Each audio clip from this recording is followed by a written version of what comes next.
You ask Tiger to solve. This deals with linear equations with one unknown. The final result is x equals -15. Let's solve it step by step. Group all x terms on the left side of the equation. Subtract 7x from both sides. Group like terms. Simplify the arithmetic. Group like terms. Simplify the arithmetic.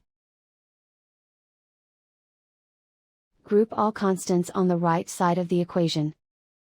Subtract 27 from both sides. Simplify the arithmetic.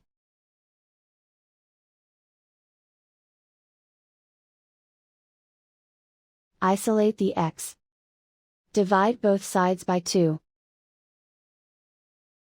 Simplify the fraction.